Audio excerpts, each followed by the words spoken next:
휴식 때보다 많은 에너지를 소비하게 되는 신체의 움직임을 우리는 신체 활동이라고 얘기를 합니다. 즉, 골격근은 무엇이냐면 우리 몸을 움직여서 힘을 써서 움직여주는 근육을 골격근이라고 하는데요. 우리가 가만히 누워가지고 눈 감고 아무것도 안 할 때 있죠. 그때를 제외한 모든 움직임, 팔을 움직인다든가 털기라든가 뭐 이렇게 움직인다든가 이런 움직임 전체를 우리는 신체 활동이라고 합니다. 그래서 난 집에서 청소를 할 거야, 아니면 뭐 그냥 뭐 걷기를 한다거나 잔디깎기를 한다거나 계단을 오른다거나 설거지를 한다든가 이런 모든 움직임 전체를 우리는 신체 활동이라고 얘기를 합니다. 자, 그러면은 이번에는 운동이란 무엇이냐? 체력의 유지 및 향상을 위한 계획적이고 그리고 규칙적이고 반복적이고 의도적인 움직임을 우리는 운동이라고 얘기를 하는데요. 자, 여기 얘기를 보시면은 달리기, 줄넘기, 팔굽혀펴기, 윗몸 일으키기, 스트레칭 등 이렇게 있잖아요. 그렇죠? 나 달리기를 할 거야. 그냥 뛰지 않죠? 뭐 한강을 뭐 기분 전환 삼아 뛴다든가 아니면은 나 좀 살 좀 뺄 거야 하면서 달리기나 줄넘기 같은 걸 하게 되고 아니면 나 복싱을 하는데 뭐 준비 운동으로 줄넘기를 할 거야. 팔굽혀펴기 그냥 하지 않죠? 벌 받는 거 아니죠? 우리 남자들 특히 청소년들 근육을 만들기 위해서 팔굽혀펴기 많이 하게 되고 복근을 키우기 위해서 윗몸 일으키기를 하게 되고요. 그 다음에 나 몸이 찌뿌둥하니까 아니 몸이 너무 뻣뻣하니까 유연성을 위해서 스트레칭을 좀 할 거야. 그래서 운동하기 전에 우리 준비 운동 좀 할까? 스트레칭 좀 할까 하죠. 그래서 어떠한 목적을 가지고 있는 거예요. 그죠? 목적을 가지고 하는 것이 운동이 되겠는데요. 앞에서 자, 뒤로 한번 보시죠. 앞에서 걷기가 있었죠. 그죠? 걷기. 자, 걷기는 내가 그냥 자연스럽게 쇼핑을 하거나 아니면 어디 목적지를 향해서 그냥 자연스럽게 하는 행위에 대해서 걷기가 포함이 되어 있잖아요. 그죠? 그냥 그거는 신체 활동이 될 수가 있는데요. 근데 만약에 나 일단은 살을 빼려고 좀 걸을 거야. 그러면은 나 하루 3km씩 걷겠어. 얼마나? 뭐 한 일주일에 한 3번 정도. 이렇게 어떠한 계획을 잡고 목적을 향해서 반복적으로 하는 것을 한다면은 이 걷기는 운동이라고 할 수 있고요. 아니면 내가 뭐 그냥 나 좀 슈퍼 갔다 온다. 슈퍼 갔다 오는 거를 운동이라 하기는 그렇죠. 잠깐 단순성, 일회성으로 그냥 가까운 거리를 걷는다면은. 근데 운동 겸 한번 저 먼 마트를 한번 걸어가 볼까? 그러면은 신체 활동 겸 운동이 될 수가 있는 거고요. 계단 오르기도 볼까요? 자, 우리 계단 오르기 있죠? 잘 안 되네요. 자, 계단. 자, 계단 오르기는 뭐냐면은, 자, 어느 날 우리 아파트 엘리베이터가 갑자기 고장이 났어요. 그래서, 근데 우리 집은 7층이에요. 뭐 6층이에요. 그래가지고, 어쩔 수 없이 걸어가야겠네? 하는데, 막 땀도 나고, 힘들고, 다리 운동도 나고, 뻐근해요. 근데 좀 해보니까 그래도 괜찮은데? 하면서 일부러 하루에 한 번씩은 엘리베이터를 타지 않고 계단을 걸어서 올라온다. 그러면은, 나 요즘에 계단 올라서 걷기를 해. 하체 운동 좀 해. 라고 할 수가 있겠죠. 그래서 보시면은 이 몸을 움직이는, 몸 전체를 움직이는 이 전체적인 움직임 안에 운동이라는 것이 이렇게 포함이 되어 있는 것입니다. 그래서 따로 이거는 운동이다 신체 활동이라고 보다는 운동도 신체 활동 안에 있는 것 중에 하나이다 라고 보시면 되겠습니다. 자, 이번에는 이 WHO 세계보건기구에서 신체 활동 권고 기준을 나타낸 것입니다. 자, 먼저 어린이와 청소년을 한번 볼까요? 5세에서 17세의 어린이와 청소년. 자, 이 어린이와 청소년은 가능하면 매일 적어도 60분, 1시간에 중등도 또는 격렬한 고강도의 신체 활동을 실시를 해야 된다.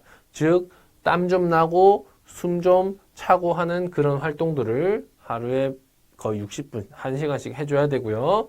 그리고 근육과 뼈 강화 활동을 포함한 격렬한 강도의 활동을 주 3회 이상 실시를 해야 된다.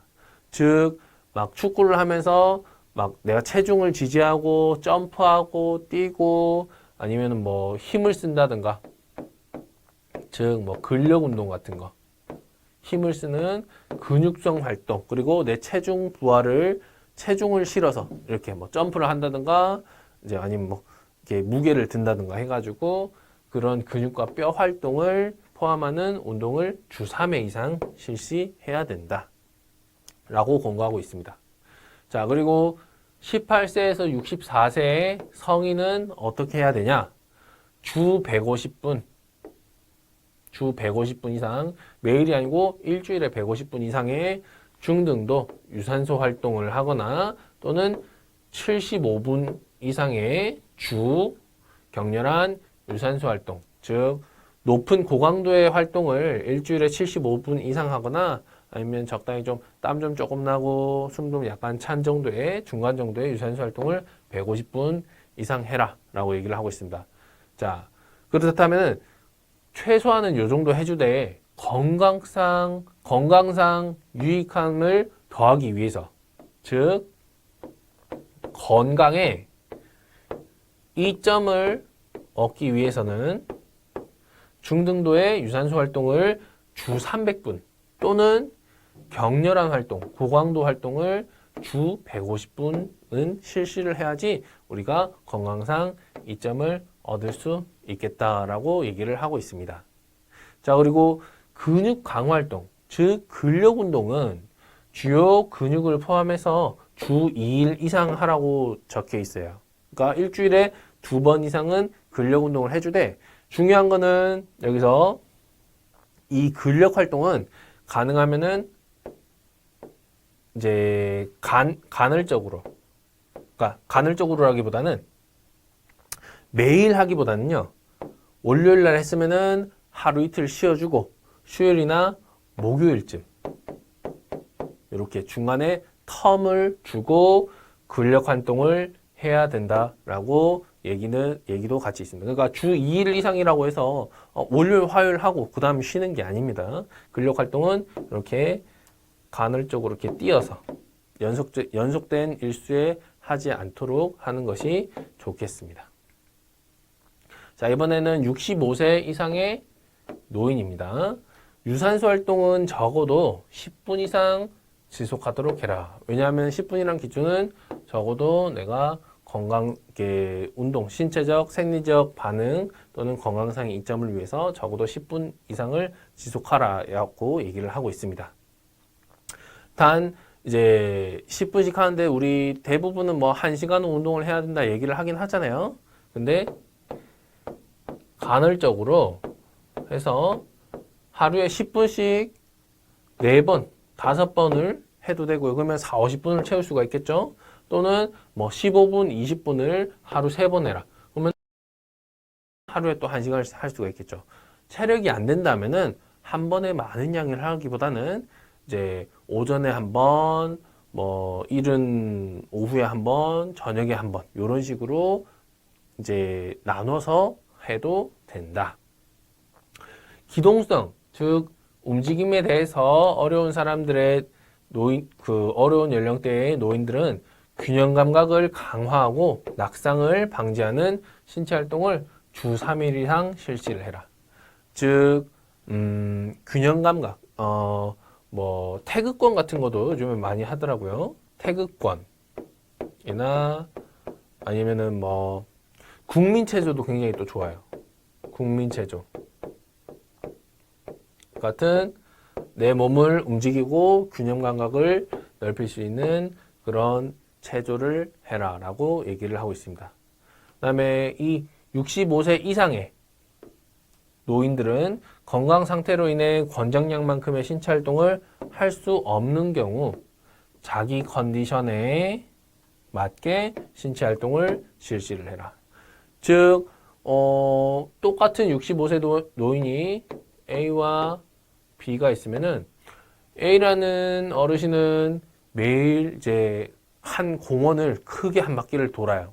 그것도 뭐 1시간 안에 운동을 한답시고. 근데 B라는 노인은 한 바퀴를 돌기도 엄청 어렵고 한 바퀴를 돌려면 적어도 2시간 이상 걸려요. 근데 너 그렇게 하면 운동이 안 된다. A가 너 자꾸 내 속도에 맞춰서 똑같이 운동을 해라. 라고 하는 것이 아니라 내 체력과 컨디션에 맞게끔 운동량을 점차적으로 늘려가고 시간을 늘려가시면 되는 것이지, 어떠한 운동에 있어서 A라는 특정 이제 운동이 있잖아요. 그러면 이 운동이 이 사람한테는 고강도 활동이 될 수가 있고요. 이 사람한테는 저강도 가벼운 활동이 될 수가 있고요. 체력이 낮은 사람한테는 그게 고강도 활동이 될 수가 있어요. 그래서 본인 체력에 맞게끔 운동을 시작하고 실시하는 것이 좋겠다.